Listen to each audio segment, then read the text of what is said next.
This year marks the 100th anniversary of the Buddhist Society, and tonight's talk by Ajahn Amaro, Theravada Buddhism in a World of Many Faiths, Living Interactions and Collaborations, is part of the centenary lecture series. We were very fortunate to host Ajahn Chah in May, who gave a talk, Precious Things to Remember. As you may know, the Buddhist Society has had a series of lectures on Japanese Buddhism, covering Zen, Pure Land, and Tendai Buddhism, and is continuing to host talks on Tibetan Buddhism. Next week, Lama Zangmo and Kagyu Samye Zong will be giving a talk on Milarepa's Song of Happiness, and the following week we will be joined by Kalu Rinpoche online. Many of you will be familiar with Ajahn Amaro, the abbot of Amaravati Buddhist Monastery, who has given many talks at the Buddhist Society and the Buddhist Society Summer School over the years. And it is a great privilege to have him here this evening, and we are very, very grateful that he's given his time and travelled here from Amaravati to give his talk in person. Ajahn Amaro ordained under the Thai meditation master Ajahn Chah in 1979.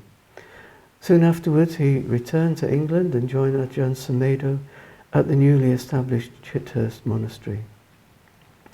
Later he resided for many years at Amaravati Buddhist Monastery, and in 1996 he established Abhayagiri Monastery in California, where he was co-Abbot with Ajahn Pasanno. In 2010 he returned to Amaravati to become Abbot. Ajahn Amaro has written many books which are available as downloads from the Amaravati website, where you will find many of his recorded talks. Namo tassa bhagavato arahato samma sambuddhassa. Namo tassa bhagavato arahato samma sambuddhassa. Namo tassa bhagavato arahato samma sambuddhassa. Buddhang dhammang sanghang namasami. I'm very happy and honoured to be part of this series of centenary lectures to celebrate 100 years of the Buddhist Society. No small achievement to have come into being and stayed alive as an institution for so long. So the theme for this evening, Theravada Buddhism, and being in a world of many faiths, interactions and collaborations. I thought this was an interesting theme. It was somewhat initiated by me letting Darcy, who looks after the Middle Way publication, know about a visit I was making to the Vatican to donate 2 copies of the Tripitaka to the Vatican Library, and so that became, maybe you can talk about Theravada and interfaith activity. That was the seed that was planted for this theme this evening. So contemplating various aspects of Theravada Buddhism and interacting with other faiths, one of the first things that comes to mind is how in these interactions of many and various kinds, there's an interweaving of religious conventions, and we each get familiar with our own conventions and becomes normal and everyday for us. And then other conventions, other forms we might be familiar with or unfamiliar with, but they can be kind of strange or new or different. And reflecting on this, one of the incidents that came to mind, an interaction, was when I was living in California. I was invited to engage in a Christian Buddhist dialogue with the very Reverend Alan Jones, who was the Dean of Grace Cathedral, the Episcopalian Anglican Cathedral in San Francisco. And so he invited me along and had this large gathering in this meeting area. I think it's in the basement area of Grace Cathedral. And he opened up this dialogue by saying, what's a nice young Englishman like you doing dressed like this? And so what immediately came to mind was, because I can be a little bit cheeky, was well, I could ask the same of you. You're the one dressed in a floor-length purple gown. And he kind of looked down and went, oh yeah, right. So not realizing that being the dean of the cathedral, yeah, that's a kind of an odd thing to be wearing. Maybe not in San Francisco, but in the sense of, oh right, we have our own conventions that we take as normal and ordinary, and this is the Anglican way of doing things. But oh yes, I'm a Welshman dressed in a purple gown. Oh yeah, that's just kind of strange too. So I feel many of these interactions and connections, collaborations, and exchanges, they help us to give each other a perspective on our own conventions and to see our languaging of spiritual teachings and practices and our forms of spiritual devotion and expression. It enables us to see that in a kind of a more objective light, to see from a slightly different perspective. And when you're listening to people from other faiths and their own expressions, their own languaging, then on a ground of respectfulness and friendliness, then even if the languaging is very, very different from what one is used to, it's like, well, just because that's phrased in a different fashion, does that mean that it's not valuable or meaningful or true in its own way? So I feel one of the great benefits of these kind of interactions is that sense of broadening our horizons and getting a perspective on our own conditioning and the forms and structures that we take to be ordinary and good and right, and the way things should be done. And I feel that's if we can, as a human family, get more of a perspective on our own conditioning, our own cultural mores and standards and forms, that's a source of harmony and benefit and mutual respect in the world. Also, considering this area, and one of the reasons that I found myself drawn towards Theravada Buddhism, and as Martin was saying in the introduction, I've been doing this since the late 70s.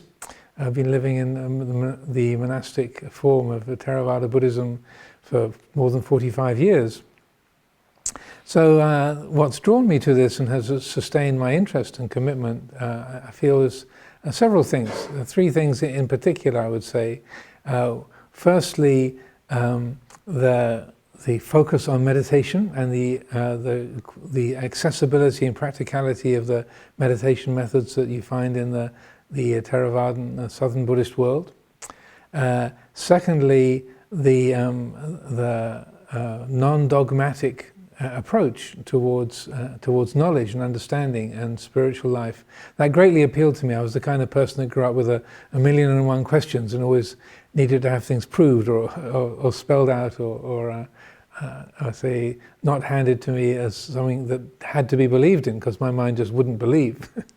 A very skeptical turn of mind, and also the simplicity and the earthiness of the Southern Buddhist tradition, the Theravada approach, particularly the forest monastic tradition that I first encountered in northeast Thailand in early 1978 was when I first showed up there.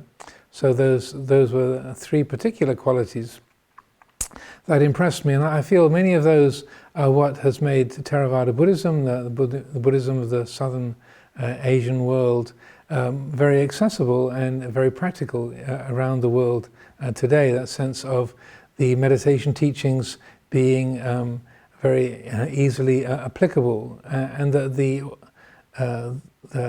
say mindfulness of breathing, walking meditation, sitting meditation, these practices that we have a mind, we have a body, and we don't have to learn any particular kind of language, we don't have to have any particular religious symbolism in order to engage in the mind training, learning to focus the attention and reflect upon the nature of experience. That's a very broadly accessible and great teachers like Goenkaji or Mahasi Sayadaw, Munindraji from the early 70s and 60s into the current times, those teachings and methods of meditation have spread all around the world and have been used by people of many different faiths. So also within the Theravada tradition, the approach of the Buddha, as it's represented as a spiritual method that is verifiable experientially is absolutely crucial, and I feel also why it fits in with the Western mindset in particular, the sort of skeptical materialist mindset, that that whole sense of don't believe easily, test things out and try for yourself to see whether it's true, whether it's valuable and meaningful. That is an extraordinarily significant principle, and I feel that is one of the great strengths of Theravada and what it can offer to the world as a spiritual approach. And so that one of the teachings that I've certainly referred to over and over again, and have had very interesting dialogues, I'll talk about a bit shortly, with other faiths, is the Kalama Sutta, which probably many of people gathered here and listening, watching in online will be familiar with.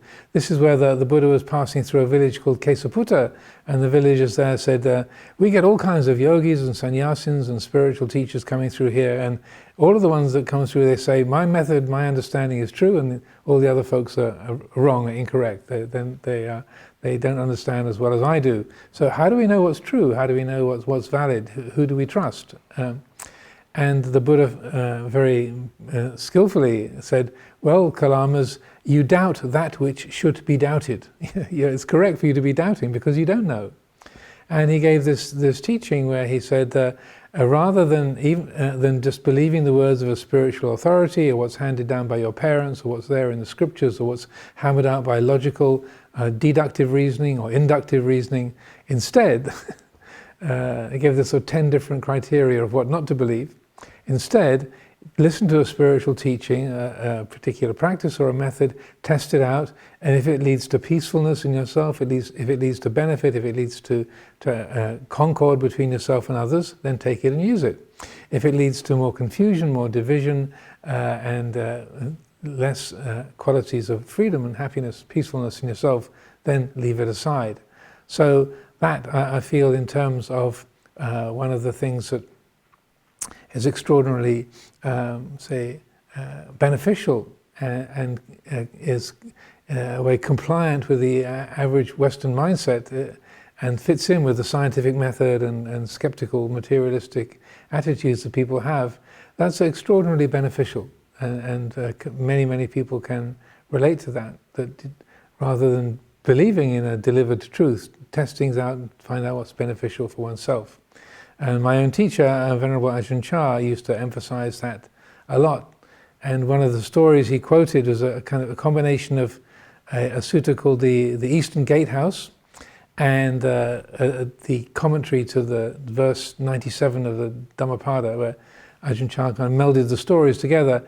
But he used it over and over again as an example. He said, so one time the Buddha was giving a Dhamma talk with the Venerable Sariputta beside him.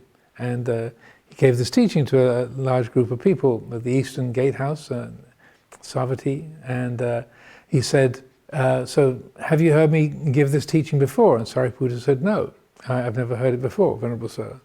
And the Buddha said, well, do you believe it to be true? And Sariputta says, well, no, not yet.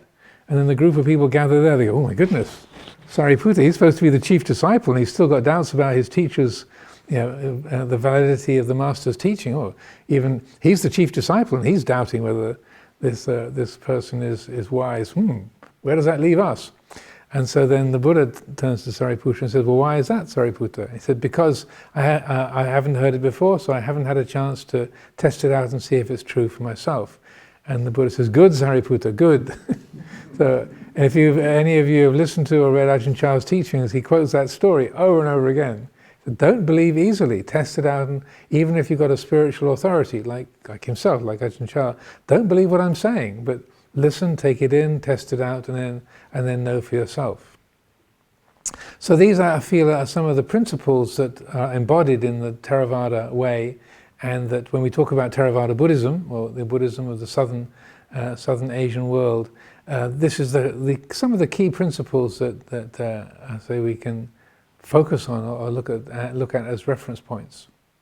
So with respect to this theme for this evening, Theravada Buddhism and living interactions and collaborations with other faiths, there's a few different areas that I'll touch upon with respect to this. Firstly, different interactions, and out of those interactions where we would recognize a contrast of understanding, like clear differences of perspective.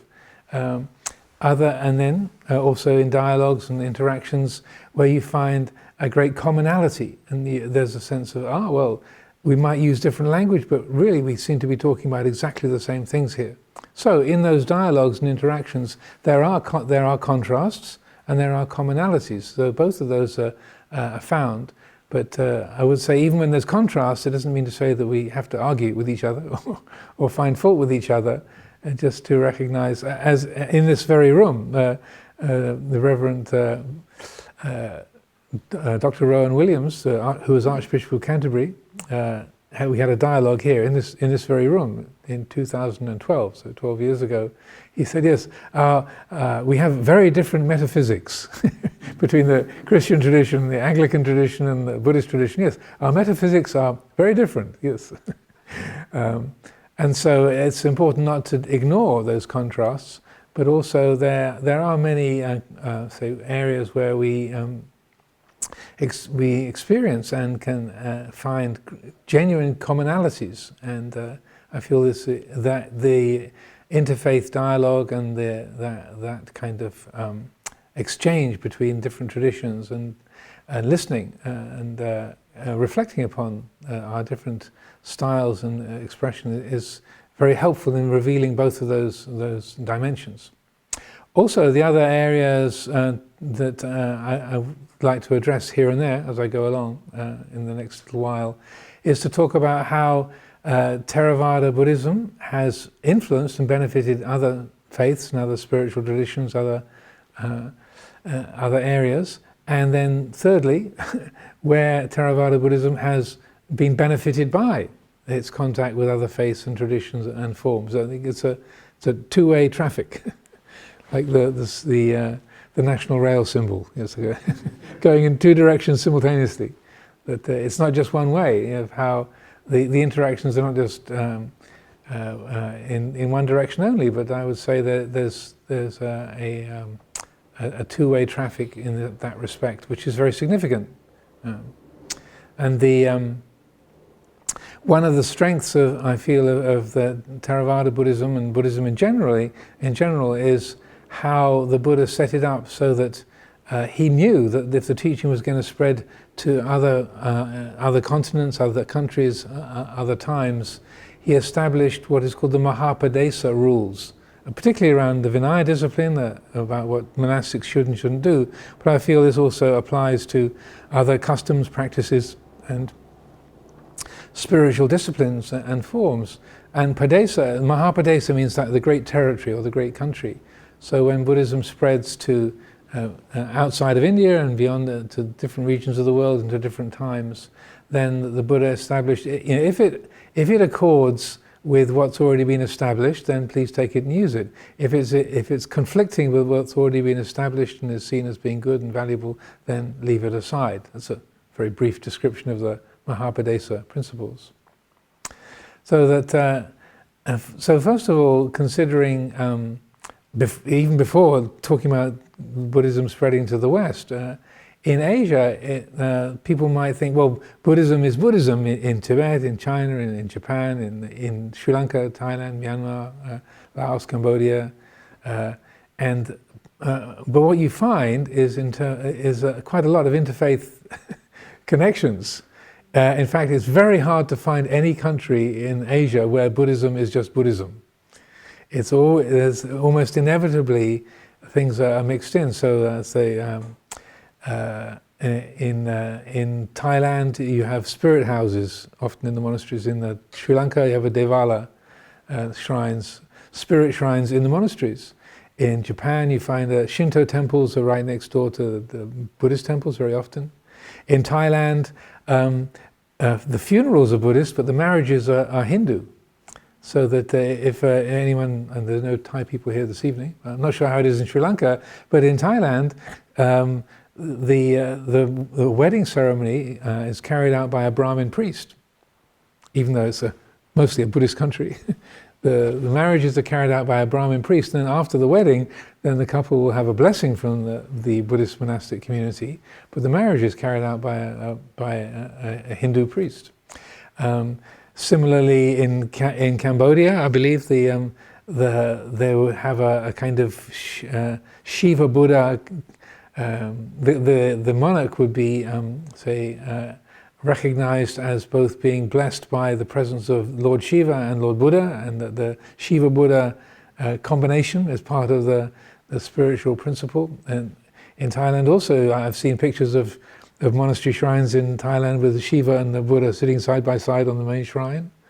So, so anyone looking for pure Buddhism, good luck, I would say. Maybe in a book or in an idea. But pretty much, as far as I'm aware, in every Buddhist country, and not just with the connection with Hinduism or with Shinto in Japan, but the role of local deities, Dharma protectors, devas, and in Tibet there's very strong presence. The shamanic traditions you have in Thailand and other countries, they get sort of woven into the Buddhist world as well. So there's a lot of interconnection and ways that local practices, local deities, local beliefs have somehow been woven into the Buddhist world. But what I feel is with the Theravada tradition, as far as I'm aware of it, is that even though those local traditions and customs, or deva protectors, or shamanic practices, or protective yantras and tattoos and amulets and such like, that's always seen as peripheral, and the main principle is the Four Noble Truths and the teachings on anicca, dukkha, anatta, on impermanence, unsatisfactoriness, not self, the training of the mind in meditation, and the realization of nibbana as the goal of spiritual life. So the other more, peripheral teachings or customs, or things that have come in from other spiritual forms, they are generally regarded as things that are supportive or involved and part of the picture, but not the central teaching, or what is really the heart of Buddha Dhamma. And so I feel that we shouldn't just think of interfaith interactions as only happening in the Western world, outside of Buddhist countries, but it's very much a part of the Buddhist structure of things, and probably from the Buddha's time itself. You never find anywhere in the Pali Canon where the Buddha tells people don't go and visit other shrines, as far as I'm aware. I can be corrected on that, but there's often a mention of different shrines where people are visiting, like the Gotamaka shrine, the Chapala shrine, and so on and so forth. But you never hear the Buddha saying, don't go and worship the other local deities. Don't go to other people's shrines, only follow my teaching. He was accommodating to the local customs and forms, as far as I can tell. So I feel that sense of openness to other religious forms and structures has been a part of things from the get-go. And more recently, going to the West and the current day, and talking about the visit to the Vatican, over the years our community have had many interactions with the Christian world. So this the invitation to the Vatican Library was because this group in Thailand have been producing editions of the Pali Tipitaka in Roman script, and making those available to different countries, different places. And so this offering to the Vatican was part of that. And I was very well received there. I know people have some concerns and criticisms of the Catholic Church, but in terms of interfaith dialogue, I felt that was a good gesture. The Pope was happy to receive the volume of the Tipitaka. I put it into his hands myself, shook hands with the Pope, and then took the 80 volumes, 2 sets of 40 volumes to the Vatican Library. And they were very appreciative. Some of them, of the librarian, the library staff there, were already kind of opening up the books and pouring through the indices and asking about all the materials that were in there. So that I feel despite the shortcomings of our religious institutions, the Catholic Church or say Theravada Buddhism as a large-scale institution, all institutions have their shortcomings. But I do feel that sense of mutual respect and friendship and support. And seeing how the people in the Vatican Library, they was like, "Ooh, tell us what's in these books," a real kind of gladness to be receiving that. And then it's also a resource on Buddhist teachings for all of them. So other interactions that we've on a completely different scale of kind of spiritual traditions that we've been part of. Our forest tradition practice of wandering through the countryside, what we call going tudong, has been something we've wanted to sustain in the West as we carry out it in Asia. And so that's often been like a living interaction, walking through the countryside as wandering monastics, nuns or monks, living on alms food, having no money, no means of physical support, just trusting whatever you're offered by random local people. That's something that's touching the heart of many folks, and oftentimes the nuns or monks walking through the countryside, people will say, "So, are you a Catholic Buddhist or a Protestant Buddhist, or you must be. What are you?" But they know you're a wandering monastic, and that sense of that ancient tradition that you're tapping into is very, very moving, very meaningful. When the community first came here to London in 1977, Ajahn Chah was very insistent that Ajahn Sumedho and the other monks would go out on alms round every day from the Hampstead Vihara on Haverstock Hill. And Ajahn Chah said, "Doesn't matter whether anybody puts any food in your bowls, that's totally secondary. You're out there to fly the Buddha's flag, the banner of the Arahants. So whether they understand what you are or not, doesn't matter. They know you're a religious figure and you're a Devaduta, you're a heavenly messenger in their world. So that's your job, that's your duty." And so that wandering through the countryside and being, a figure in people's lives, and you don't have to explain much Buddhism, or even if you do, sometimes say, "Well, we're Theravadan Buddhists. You come from Thailand." "Oh, really? So, how often do you go to Rome?" Well, no, we're not actually Christians. Really? Oh. So, the details of the theology or our philosophy are sometimes lost on people, but that presence of a wandering monastic living on alms, traveling through the countryside, living simply, is something that's touching the heart. So, it's in terms of living interactions, that's one of the ways I feel that we have tapped into, and I feel is a beautiful offering. And just like Ajahn Chah said, whether people understand the details of Buddhism or not, doesn't matter. You're a heavenly messenger. You're reminding people of something that's beyond their ordinary everyday concerns and the worldly value systems. It's a reminder, and people know that, they recognize that. And in the early days of Chithurst, we'd find that local farmers definitely didn't know anything about Buddhism. But when we had our winter retreat time and we would stop going on the daily walks through the country lanes, when it came to sort of March or April, when we were back around and about, and they say, "Oh, we missed you. Where have you been? Where have you been?"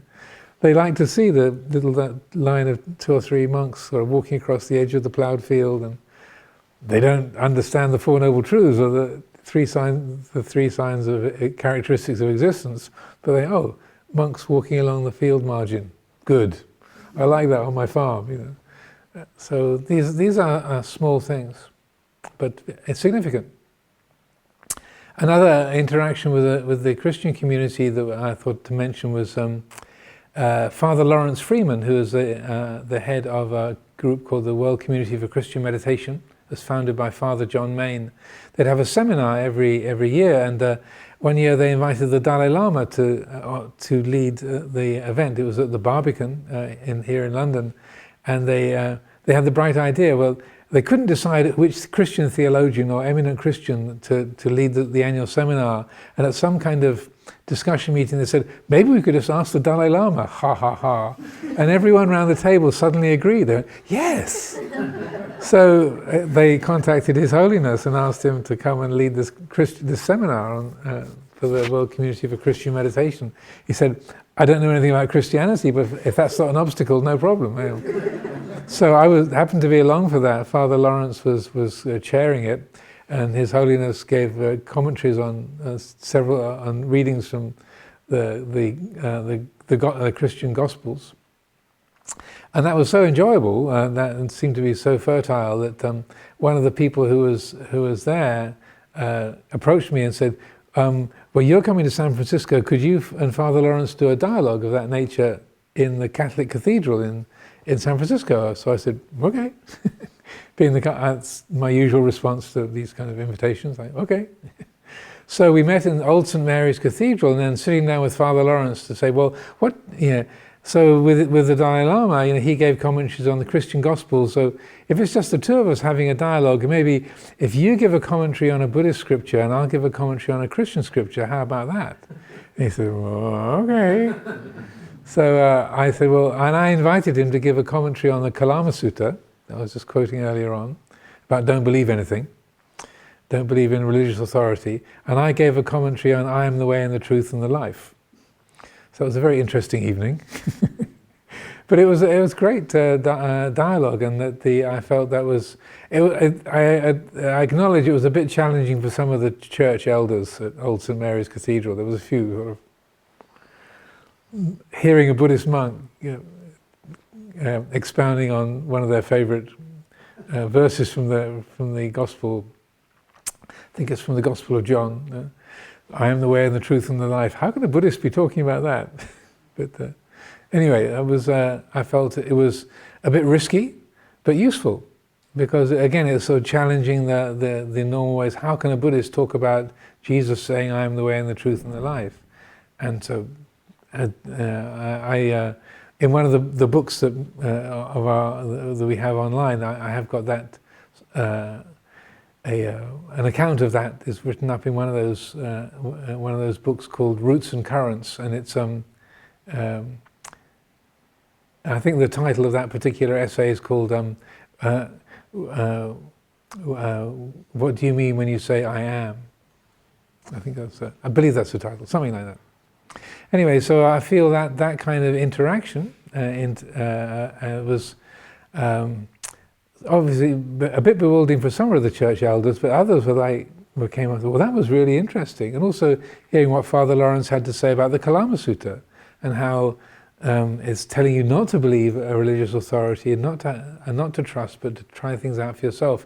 Hearing his take on that kind of exploratory or reflective approach to spirituality was, again, very interesting and illuminating for not just the Christians there, but also the Buddhist people gathered there at the Old St. Mary's Cathedral. So the main old Catholic Cathedral in San Francisco. So I could go through a whole laundry list of different encounters and events that have taken place over time, but just along with. Say that session with Father Lawrence, another elder Christian father, Father Thomas Keating, who was an abbot of the Christian monastery in Snowmass in America. I met at a Mind and Life conference, which is mostly scientists and a few spiritual representatives. And so that was, again, I feel we might not think of other science and the scientific realm as being another faith, but I would say it kind of is. That the people take as the authority scientific reports and data.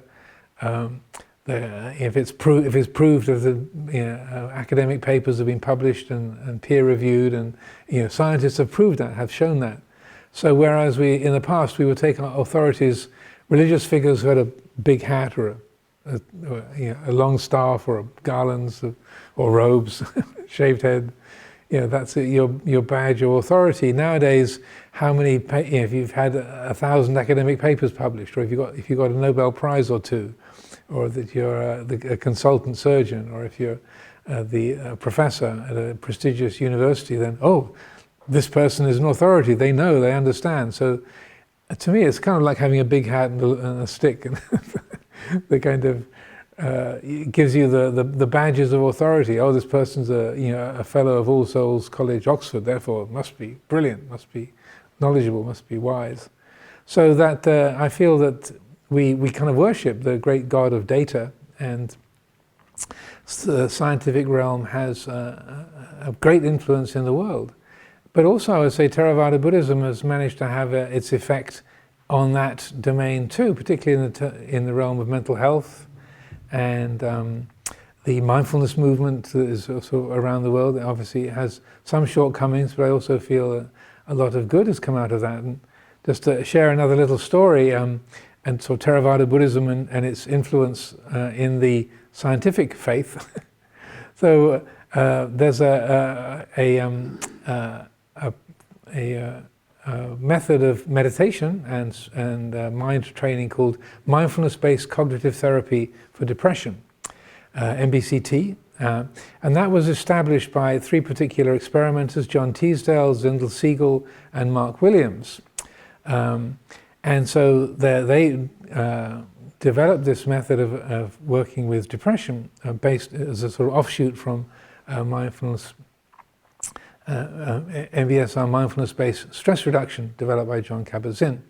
So the story I heard, which was very interesting to me, was that John Teasdale, who was I think working at Cambridge, happened to go along to the Oxford University Buddhist group Dhamma talk by Luang Por Sumedho, Ajahn Sumedho, a number of years ago. And he had been pondering, how can we make mindfulness-based stress reduction more useful, more directly beneficial for people with chronic depression? How can we use that methodology? And then during that talk, as I have, thus have I heard, Ajahn Sumedho made two particular points about thinking. He said, our thoughts are not true and they're not ours. And apparently John Teasdale thought, yes, those are the two principles that we need to take away. So then he then, together with Zindel Siegel and Mark Williams, began to craft this mindfulness-based cognitive therapy for depression. And one of the reasons why I understand that mindfulness is sort of spread all around the world and is very popular is that up to about 2004, 2005, the best cure rate for recurrent depression was 10%. So if you had a repeated period of depression, you were 90% likely to have it coming back, irrespective of whether you had medication, surgery, therapy, psychoanalysis. Any method of the previous 100 years had no better than a 10% cure rate. When they applied this method of mindfulness-based cognitive therapy for depression, they had a 50% recovery rate. So when they published the results in the UK, for the UK pool of subjects, people thought, rubbish, you can't have a 500% improvement on anybody else over the last 100 years, and without any medication, without surgery, just with meditation? What are you talking about? This is the rough, the sketchy version of the story, as I heard it from John Kabat-Zinn recounting the story. So they repeated the study in the USA, completely different set of subjects. They ran the study again, got the same results. That's when the interest in mindfulness started going through the roof, about 2006, 2007. So I think, wow, 500% better than any other result in the last 100 years as treatment for depression. So that, I would say, so in terms of interfaith interaction, with the faith of science, that is, I think, a very significant, meaningful input from a Dhamma talk from a Theravadan Buddhist monk, feeding into the scientific world and then validated through the scientific method and the kind of halls of academia, and then having a very beneficial effects in the world as we find it. So there's much more I could say. Time is rolling by, but what I would suggest is that when we have this kind of interactions, whether it's with other faiths like Christianity or with the scientific world, it can be both beneficial to other people, but also it can be of great benefit to us as practicing Theravadan Buddhists. And I feel it's very important to create fields of interaction and support the interfaith dialogue. When Ajahn Sumedho established Amaravati, it was in order to be a sort of classical Theravada Buddhist monastery. Yes, we all wear our robes, shave our heads, keep all our Vinaya rules, and we're sort of traditional Theravadan flag-bearing, torch-bearing Theravadans. But he wanted the place to be accessible and valuable to people of any faith or no faith, and that was a founding principle. So when we were establishing Amaravati, we had a Saturday afternoon meditation workshop and a Wednesday evening meditation class, and Ajahn Sumedho made it very clear: don't assume that everybody coming here is a Buddhist or wants to be a Buddhist. That we're not trying to convert anybody. We're a non-proselytizing tradition. We're not allowed to go and knock on doors or try and convert people. But if people are practicing Christians or Muslims or Hindus or communists or any faith or no faith, they should feel totally welcome and at home, and they can learn the tools of meditation here. And again, to share another little story, we have regular visits from a group of students from the Oxford Institute of Islamic Studies. Dr. Afifi brings a group of trainee imams to Amaravati virtually every year now. So he just booked his visit for them to come from Indonesia. So Indonesian imams, both women and men, training to be Muslim priests, come to Amaravati, and it's a kind of the feedback that they have given us, like, this is really great, this is really interesting, this is really valuable. Can we go? Can we go again next year? And they leave with bags full of books. Whether they can take them all back to Indonesia, I'm not sure. But they are very keen on Buddhist literature and very interesting dialogues. And maybe one last story to share with you about Indonesia and the interfaith dialogue. So Venerable Narada, who was an eminent Sri Lankan monk, he gave rise to an initiative to try and bring Buddha Dhamma back to Indonesia. For the previous 500 years, it had been an Islamic nation generally, but it had been Buddhist way back in the past, in the Srivijaya era. So he had this idea: I wonder if Buddhism can be reintroduced into Indonesia.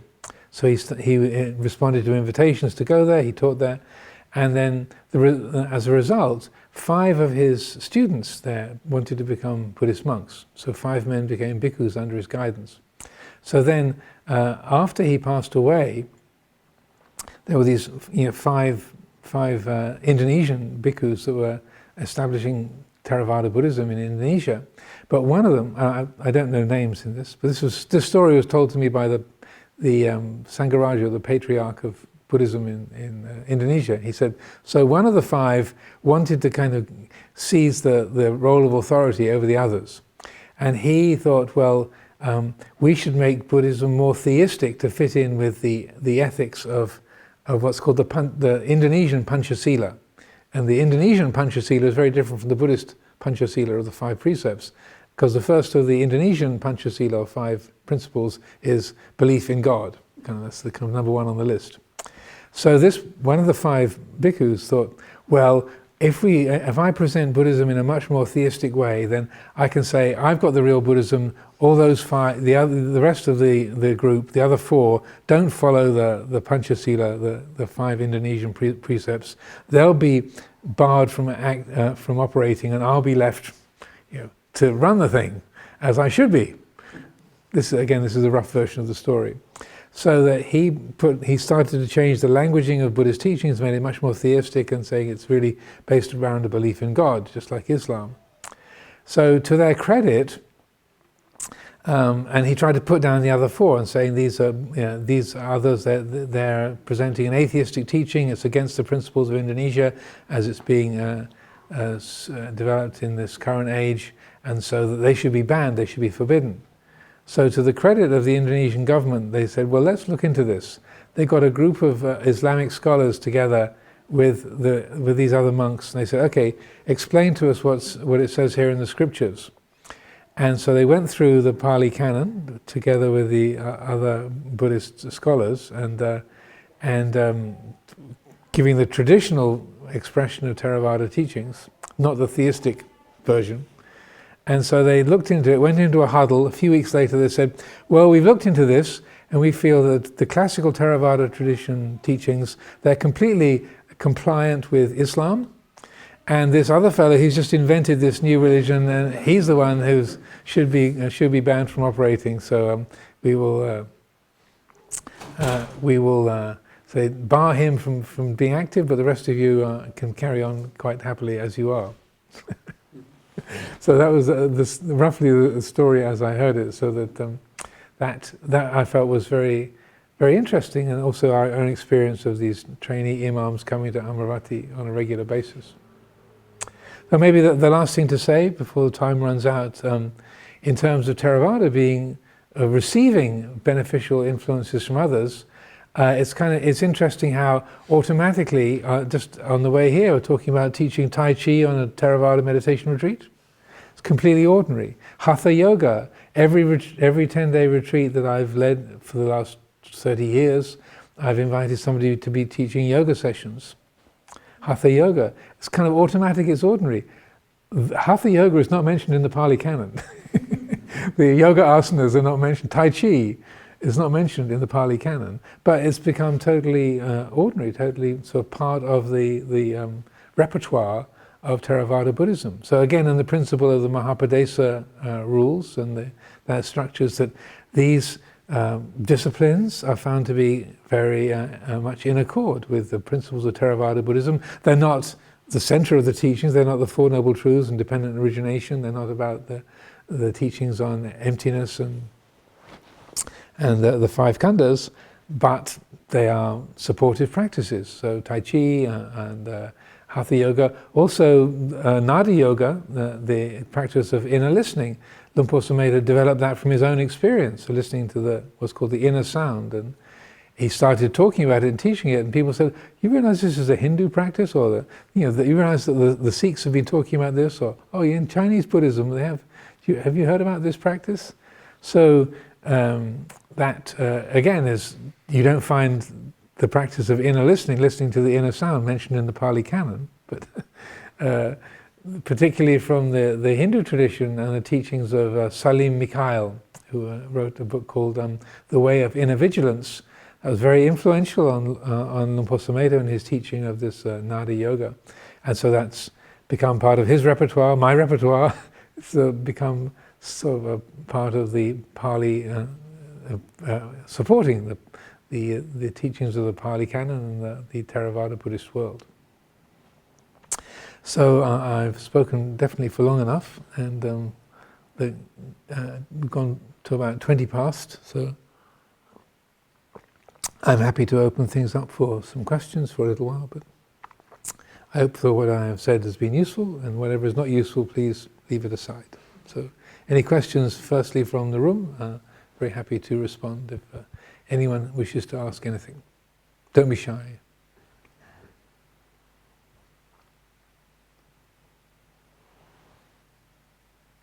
Yes. I've been with the mind and life. If you can wait for a microphone so that people can hear you. Yeah, close it. Take them out. Hello. Yeah, it's on. Yeah. It's on. You have to bring it close to it. Okay. I've been with the mind and life for a couple of years, and I was, finding science is like a new faith. And then you also mentioned about the mindfulness movement, and I do teach MBCT, and I want to hear your opinions on the drawbacks of the mindfulness movement, if you'd like to share. Well, I've had a few conversations with John Kabat-Zinn, in particular, and others, and I've gone into print being critical of the deliberate exclusion of Sila from MBCT, mindfulness-based stress reduction and mindfulness-based cognitive therapy. So I've stood up for that at saying that I feel that's it's a lack. It's a deliberate exclusion. And I think it's somewhat, again, I'm not an expert in the field, but I think it's somewhat to do with the therapeutic ethic, that a therapist can't tell their client how they should behave or what they should do and what they shouldn't do in their terms of their life choices. So there's a certain amount of restriction on that because of the sort of the laws of the therapeutic world in many countries. But I do feel it's a lack, and so I have gone into print a few times saying, can we change this? Or think of the keeping the precepts as a kind of behavior therapy. You know, it's a kind of it is a therapeutic method in its own right, and that in Buddhist psychology, one very often quoted teaching known as liberation is a natural process, where the Buddha says one who keeps the moral precepts, they don't have to think, may I be free from remorse, avipatisara is the Pali word. Because if they are keeping the moral precepts, then they're not creating the causes for remorse to arise in the first place. It might seem very simplistic, but if you don't do anything regrettable, you don't have to regret it. And then people often, well, if I say that, sometimes people, it's not so simple, Ajahn, that's very superficial.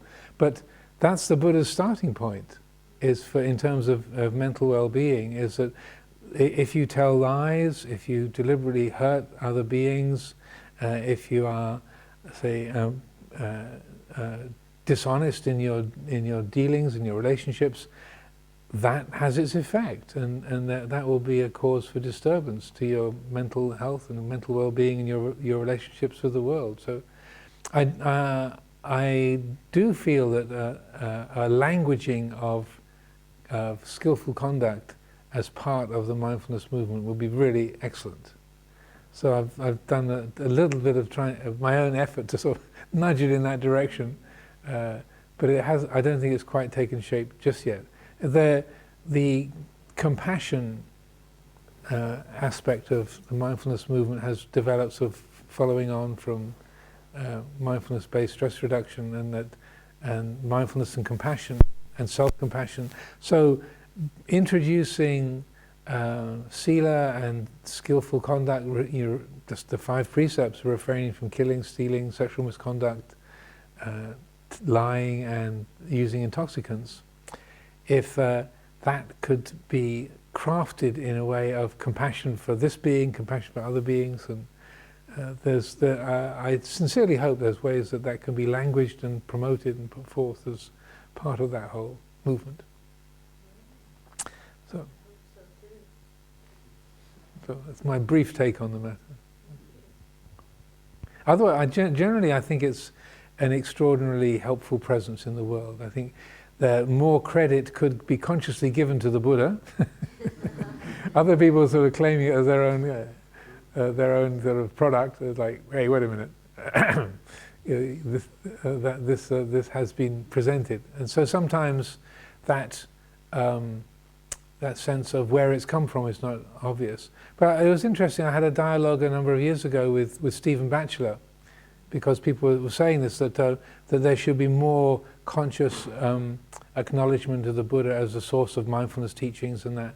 And so he did an experiment, and he asked some of his students, can you look up sources of mindfulness training and practices, and can you avoid finding any reference to the Buddha in any of the mindfulness trainings, if you understand what I mean? Like, can you look into this area, start doing some research, and not notice any representation or any kind of acknowledgement of the Buddha in any of that? And he sort of said, okay, go and hunt. Go and see if you can look this up and avoid any reference to the Buddha in that. And they said they couldn't.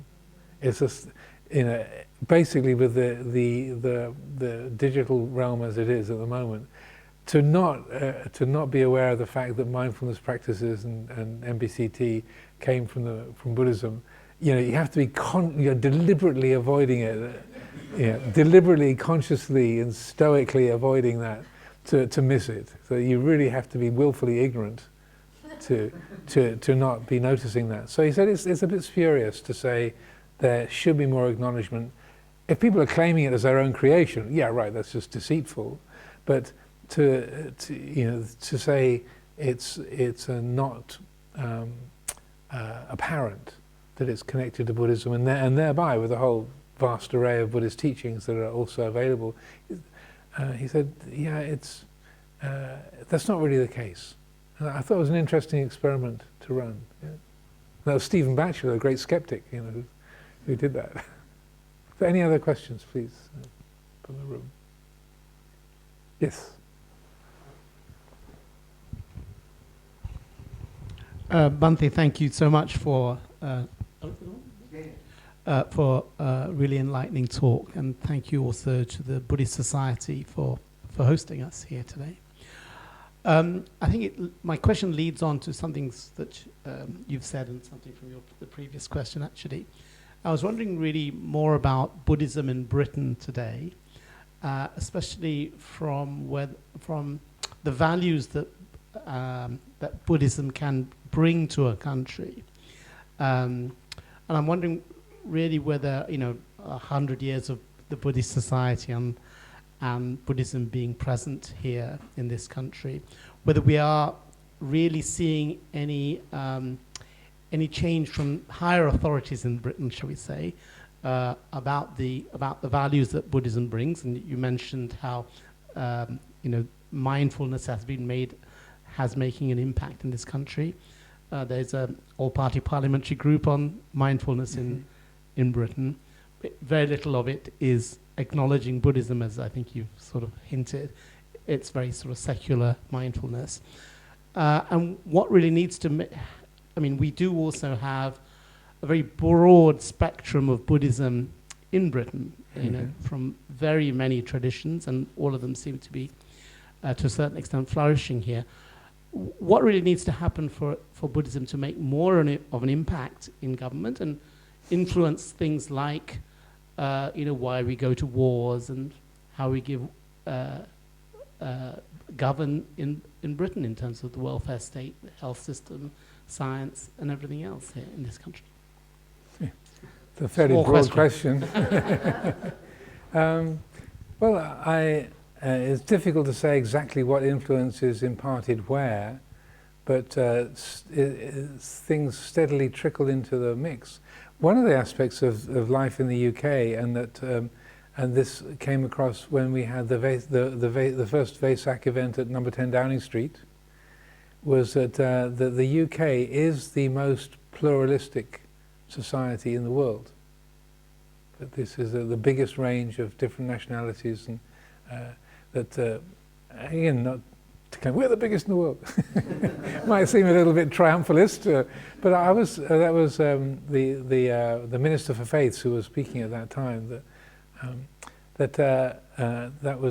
felt that's a really beautiful thing, and that it's not just a coming from Buddhist teachings, but certainly it's supported that quality, inclusivity, and plurality in society, that people from all kinds of backgrounds, all kinds of nationalities, all kinds of different languages, that they have their place in the society, they can belong, they're part of it. I feel that the more that Buddhism can support that pluralism and inclusivity as wonderful and very, very, very beautiful, and is a great enrichment for the society as an aspect of the well-being of society. So the more that Buddhism can promote that and say, yes, that's our tune. This is what we love. And just as the Buddha's own teaching, he was moving very consciously towards inclusivity, going against the caste system and welcoming anybody and everybody into the field of Dhamma practitioners. So that's part of it. In terms of government policy on warfare and such like, it's just the way that Buddhist teachings can trickle into the minds of people who are power holders, and that can be steadily influencing that. Just the number of members of Parliament who signed up for various different meditation, mindfulness programs, the numbers are quite startling. And so I feel that just a steady provision of Buddhist teachings and resources into the realm of mental health, social services. Like in Hertfordshire, we've just established a faith covenant. So for the different faiths in Hertfordshire working together, so Jewish communities, Buddhist communities, the various Christian communities, Catholic and Evangelical, Anglican, the Sikh community, the Hindu community, the Jain community. Hertfordshire is a very multicultural county, to work together with the emergency services, police, fire, ambulance, and so forth, in particular, so that those groups are well informed about the different faiths, the different value systems, how to look after the needs and the welfare of people from different cultural backgrounds. So that was just established a little while ago. And speaking of cultural interactions, so one of the monks at Amaravati is a very gifted calligrapher, and so when we took a couple of years to work out the text of this faith covenant, and they were asking, well, how should we write this up? Should we just sort of run it off a printer or what? I said, well, we've got a monk, one of the monks at Amaravati, who's a good calligrapher. He can put it into a beautiful calligraphic form. So that's now hanging in the county hall in Hartford. This very elegantly written, copying from the style of Christian monks, who are the beautiful illuminated Bibles, and through that the Dark Ages, the Middle Ages, before printing. That's how books got made, and monastics were very, very centrally involved in that. So copying from the Christian tradition of calligraphy and beautiful script, then this monk, Ajahn Amaro, produced this document for like an interfaith, say, collaboration, and with the social services and emergency services for the county of Hertfordshire. So I think there's small ways, or just I was asked to give some prayers before the county council meeting, the first meeting of Hertfordshire County Council after the summer, just a few days ago. Went along to County Hall, gathered in the council chamber, chanted the Metta Sutta in English. This is what should be done by one who is skilled in goodness, and they all stood up, which was interesting. The chairman of the council and all of the 60, 70 councillors. So I thought this is a wonderful thing, reciting the Buddha's words, and also use the English version so everyone can understand it, and thinking, 2,600 years have gone by since this was first spoken, but it's absolutely relevant.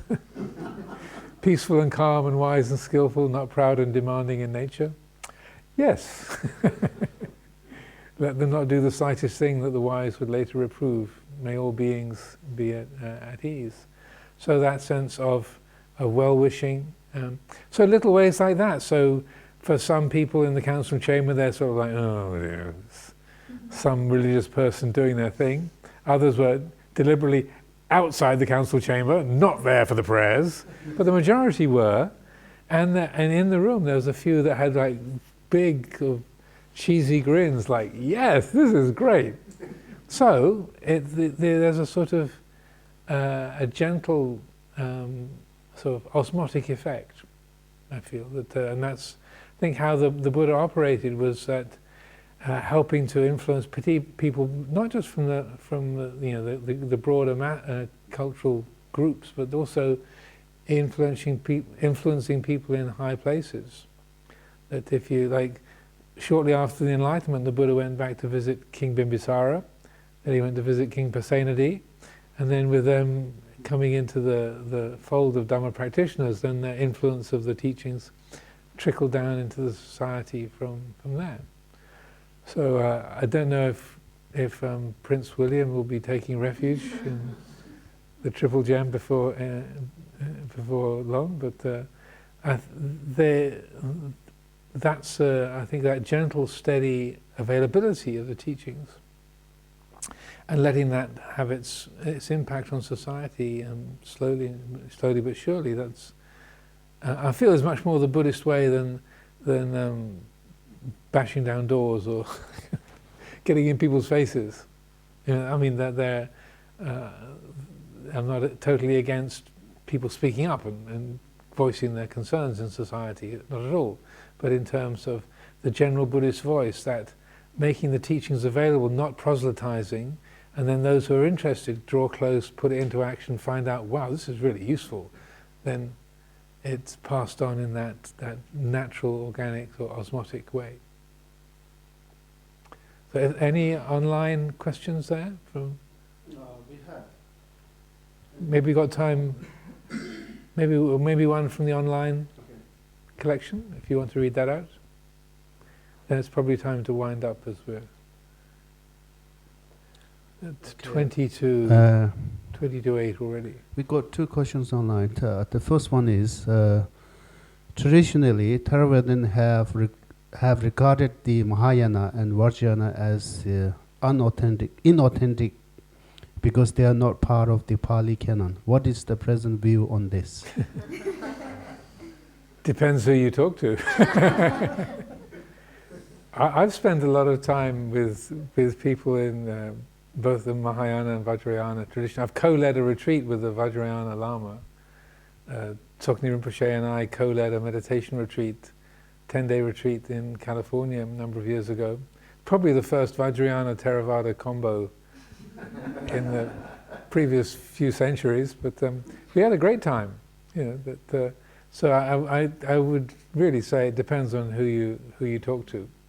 It's interesting, let's say the perspective of people like His Holiness the Dalai Lama or Venerable Ajahn Chah, that when they would, they're people in positions of great authority in their own fields, or Master Xuanhua from the Chinese tradition, they're people of great authority, great spiritual skill, and that when they would sort of look into the teachings of other lineages, then it's really interesting how, say from the Theravada, Mahayana, Vajrayana, that all of those say when you really look into the traditions and you go beyond the surface descriptions, there's an extraordinary level of commonality, and that and Master Xuanhua said, really, I've looked into this in detail. He studied in Burma, and he's very definitely from the northern Buddhist tradition. He said, but it's geography, not doctrine, really. So he wouldn't use the words Theravada and Mahayana. He would just say, so it's wrong to use that. Should we say northern tradition, southern tradition? Because when you look and you really examine the way of practice, there isn't any difference. And His Holiness the Dalai Lama similarly saying, that having, rather than just the received knowledge from their own authorities, let's take a look at this. Let's see what the scriptures actually say. And you take a look and you go, oh, right. This is exactly what we find. So, for example, an interesting example, say the Vimalakirti Sutra, people often can quote from the northern tradition, that there's seemingly to put down the Theravadins, and Venerable Sariputta is kind of a fall guy, the brunt of the Vimalakirti's great wisdom. And anyway, so I could do a whole evening session on this, but keeping it brief. When Vimalakirti, which in this sutra, which is sort of putting the kind of narrow-minded view sort of in its place, when the Vimalakirti says, this is the highest wisdom, this is the most transformative, the most liberating wisdom, and then he makes this statement, and I was reading this translation by Robert Thurman, who also I believe gave one of the other centenary lectures. I thought, that sounds very, very like a particular phrase in the Pali Canon, that when Vimalakirti says, "This is nothing whatsoever, nothing should be clung to. Don't cling to anything." I thought, that's the supreme, ultimate, absolute wisdom. Okay, so I wrote to Robert Thurman and I said, "There's this passage in the Vimalakirti Sutra that you translated from the Sanskrit. So, is that the same as the Pali Sabbe Dhamma Nalang Abhinivesaya?" And he wrote back and said, yes, that's correct. The Sanskrit in the Vimalakirti Sutra, this is the ultimate, this is the supreme, this is absolute wisdom. And it's exactly the same as the Pali Canon, where the Buddha says, this is the this is the ultimate wisdom. If you've heard this, you've heard everything. If you've practiced this, you've practiced everything. If you've understood this, you've understood everything. If you fully realize this, you've fully realized everything. Sabbe dhamma nalang abhinivesaya. Don't cling to anything. Nothing whatsoever should be clung to. And so it's like, well, here's this sort of northern Buddhist teaching, supposedly putting the southern Buddhist tradition, the Arahants come across as pretty small-minded. Like, did you come here for a seat, or did you come here for the Dharma? Or did you come here for lunch, or did you come here for the Dharma? Putting down the narrow-minded view, seemingly. But when you look, and what the ultimate wisdom is, it's exactly the same as what you find in the Pali Canon. So that kind of resonance appears over and over again. So that a lot of those divisions between, say, Theravada and Vajrayana, Mahayana, or them looking upon the Theravada as being inferior, or Theravadans looking at them as being invalid, it's more to do with politics and tribalism than it is to do with actual Dharma teachings. That's the short version. And in another of those, in that same book of essays, where I did the talk about the dialogue from Old St Mary's Cathedral, there's another essay in there called The View from the Centre, and there's a section in there called The Trouble with Tribalism. So if you want to look up some of my written words on that theme, then there's a lot of what I just said in there in print, if you were interested to follow that up. So I think time has gone by to 8:45. So, sorry, 7:45. So is it time to finish? Wangdu, you're the controlling all the machinery there. No. Is this the time to wind up, or? Yeah, I think so. But if you want to take one more question, I can call it. There are a few questions online. Okay, one more then. Okay. It's how would someone new to Theravada Buddhism establish a daily practice?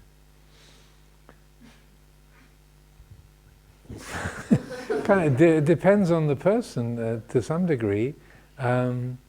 The simple thing, a daily practice, setting the intention to be unselfish, setting the intention to be mindful and to live in a skillful fashion. Say, taking the 5 precepts as a framework for one's life, and setting aside half an hour in the morning, half an hour in the evening for meditation. That could be put in place. That's very helpful. Supporting that, finding other local people or online groups that one can join together with, like-minded people, because a daily practice is enormously effectively supported by companionship.